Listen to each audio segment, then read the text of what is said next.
थाने के सामने चलती रही गोलियां, थानेदार सोता रहा चैन की नींद। युवक की थाने के सामने चली गई जान, थानेदार को नहीं कोई मलाल। क्या सीएम योगी के पुलिस सिस्टम को किसी ने कर लिया हैक? क्या असरदार डीजीपी का असर हो रहा कम? तस्वीरें तो ये थी कि योगी राज में अपराधी जुर्म करने से तौबा तौबा कर रहे थे, गले में तख्तियां लटकाकर थाने जा रहे थे, हाथ जोड़कर अपराध न करने की कसमें खा रहे थे।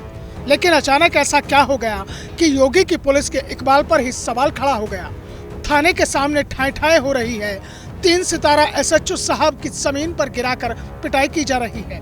सवाल यही कि क्या अपराधियों को छूट मिल गई और योगी पुलिस अपराधियों के आगे बेबस हो गई।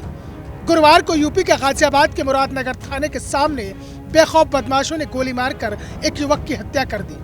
ठाई ठाई की आवाज मुरादनगर थाने के थानेदार और पुलिस स्टाफ के कानों तक पहुंची, लेकिन हरकत कोई नहीं की। लिहाजा एक युवक की जान चली गई और सुरक्षा व्यवस्था की जिम्मेदारी तय करने वाले पुलिस अधिकारियों पर चुप्पी साध ली गई। दरअसल मुरादनगर थाना क्षेत्र के एक गांव में रवि शर्मा नाम के एक युवक का गांव के ही रहने वाले मोन्टू और अजय नाम के युवकों से पार्किंग को लेकर विवाद होता है।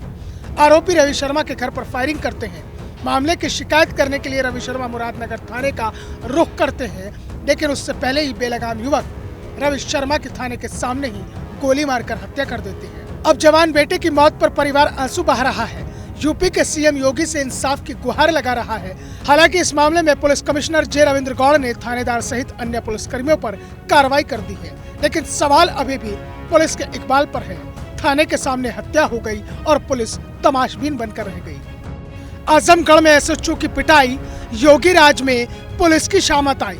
आजमगढ़ के परला थाना इलाके में वर्दी इतनी लाचार हो गई, बेखौफ लोगों के आगे खाकी की खनक की धमक भी जमीन पर धड़ाम हो गई। लाठी डंडों से लैस लोगों ने एसएचओ राजीव कुमार सिंह की पिटाई कर डाली।